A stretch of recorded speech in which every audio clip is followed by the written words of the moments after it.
What are the changes coming in for school education under the National Education Policy 2020 is something that we would be talking about today. Now, the first thing is the regional language. Now, it has been released that up to class 5, you would have any of your mother tongue or regional language as the medium of instruction and education. Now, this would have a significant impact because in the same document of the National Education Policy, it clearly says that the best cognitive skills for language development is from 2 years to 8 years. Now, when the best skills are from 2 years to 8 years, at that point, if most of the instruction is given in the local language, that becomes the formative age for learning language or language acquisition.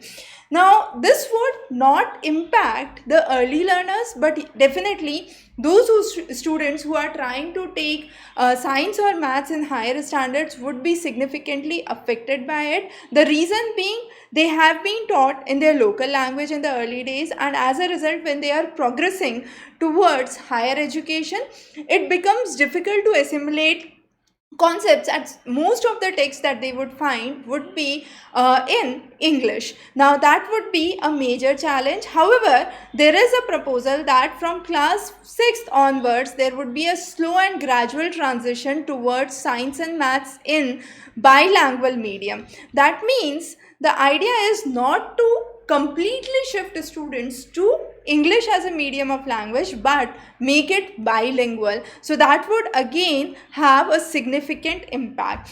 The next important thing that we need to discuss is the Indian Sign Language. So far, it is not being standardized, but as per the recent report, the Indian Sign Language would be standardized across all states, and this would significantly help students with hearing disimpairment or hearing impairment. Now, the next important thing is how important subsidiary courses have been made. So, vocational training is being given a significant importance. It is being recommended that during the holiday period in the school, you would have vocational training programs that would be released, and these would be awarded as internship opportunities. Now, a student can pick up the internship programs according to their interest areas and their idea for skill building.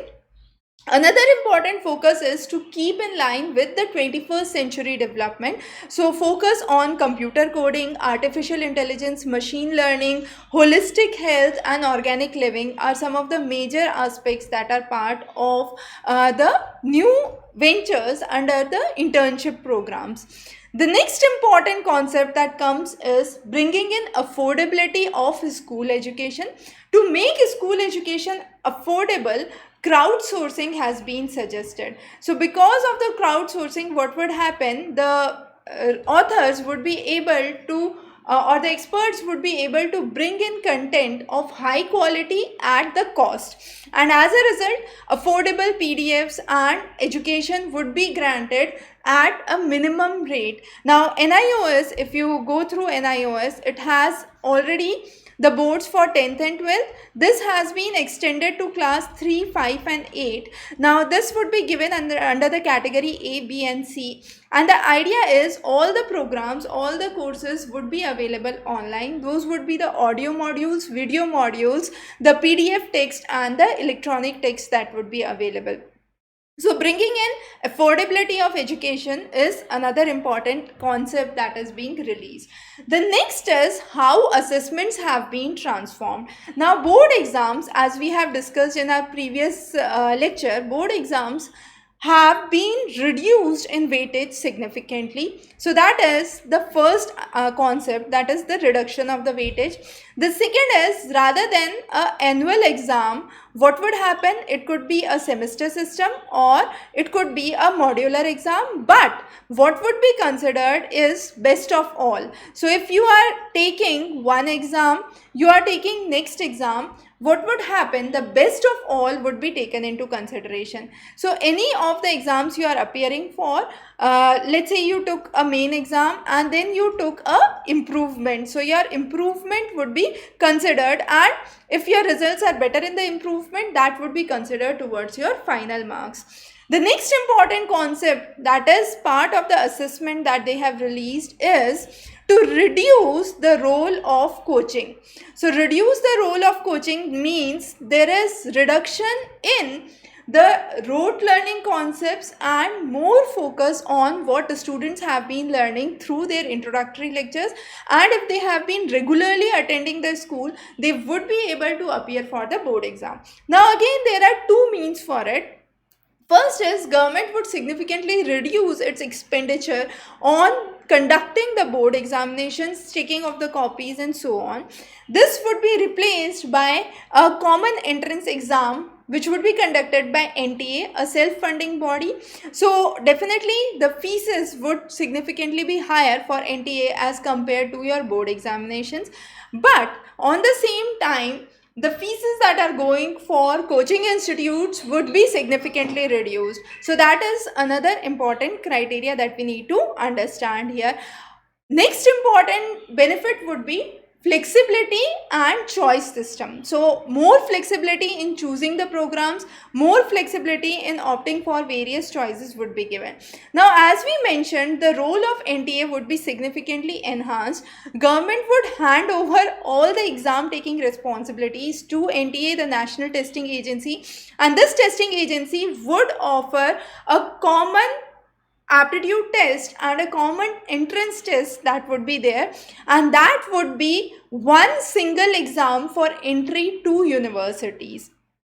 Now, how would it affect the present day scenario? The present day scenario has different entrance exams for different universities, have different admission processes for different universities. So all that would be unified. So from a student's perspective, it becomes much more simplistic. Rather than applying for individual colleges, individual entrance exams, there would be one single exam that the students would have to look for, and that would be the exam through which they would enter the universities of their choice. Again, you would have a PPP model that would come into play, and as a result, there would be two types of, we could say, students which would be able to sail across very smoothly. One is those with exceptionally good academic career, because they would have easy entry and easy admission flow that would take place, and since there would be universities being handed into private hands, what would happen is definitely the cost of education would increase. So those who can afford would be easily able to get into it. So that is one of the implications that could be visualized.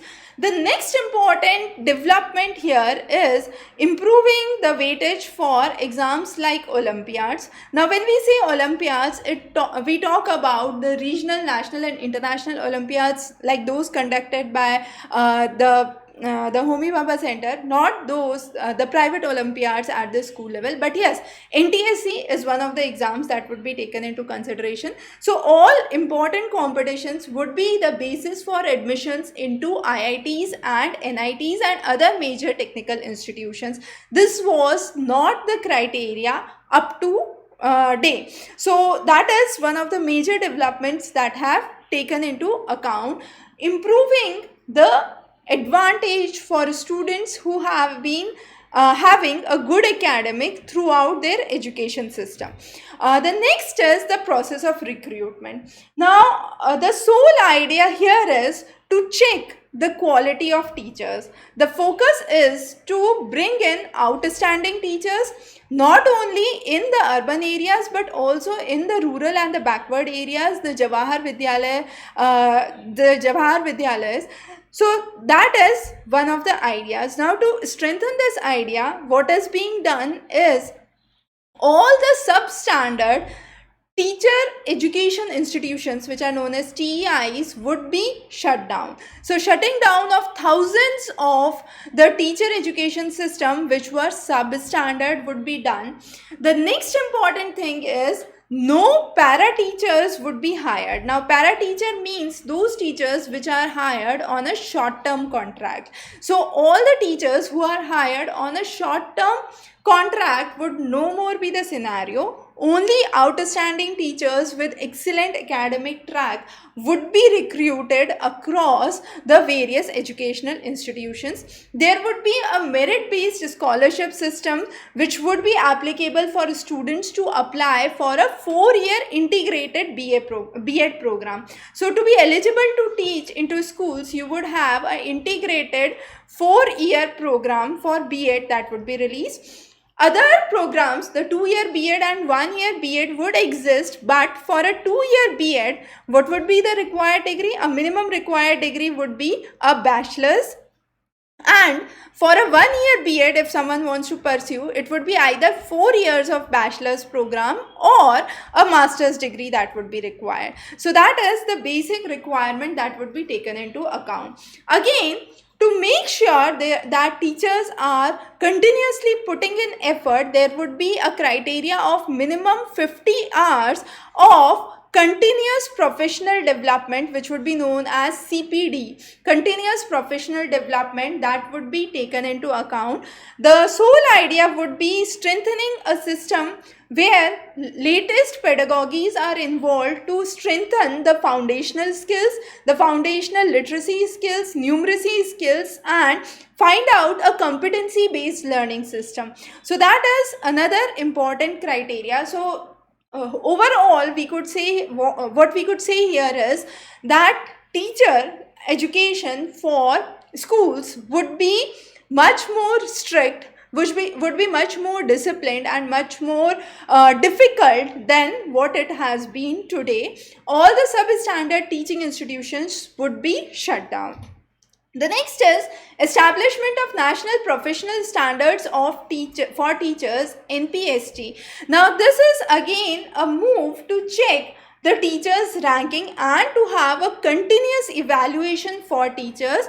Those who are not able to perform well on the performance appraisal here would be slowly and gradually dequalified, and there would be a kind of revision that would occur periodically. The next revision they would do is in 2030s. You would have all the colleges and universities that are across India will be directed to have B.Ed programs, M.Ed programs and PhD programs in the university system. So B.Ed, M.Ed and PhD programs in education would be part of the university systems in the present day major universities that are there. So changes with the B.Ed are very, very important, as we said, and thousands of the teachers education institutions would be shut down, and there would be a huge implication on quality that would be maintained for teachers as such. The next important move is on commercialization of education. As we said, the first thing was to simplify the boards to reduce the burden of children, the burden of education on children. The boards would be simplified, so the role of the coaching centers would minimize. But it's not only about the role of the coaching institutions, but even the private schools would need to have a public disclosure on their website and the SSSA website, where they would be informing publicly about the fees charged, about the number of classrooms, teachers, education systems, the subjects that are there, and all other required details. Similarly, schools would be mandated to have the disclosure under Section 8 as for other companies. So under the Section 8 of companies, there would be a mandatory requirement for schools to have disclosure, and that would be one of the important ways through which commercialization of education, mainly school education, what we are talking about right now, would be checked. There would be a periodic health check for various institutions in terms of infrastructure, in terms of learning facilities and overall development. Schools after school hours would be used as centers for adult education. So adult education would be promoted in the schooling system after school hours, and special emphasis and special focus on children with learning disabilities, children who are gifted, and children who require special focus and special attention. So those would be some of the key areas that government is focusing on. Overall, we could broadly say that the sole idea here is to reduce, I repeat again, the substandard institutions that are existing into the system. Then, nextly, to bring private education, or to have a proper disclosure of the fees being taken by the private institutions. The role of coaching would be significantly reduced. There would be a common entrance exam after your 12th that would take place, or after grade 12 that would take place, and that would be a single exam to get entry into your university system. More details on university systems and the changes with national education policy on universities and higher education is yet to be there in our next class. So stay tuned for further updates. Have a wonderful day ahead.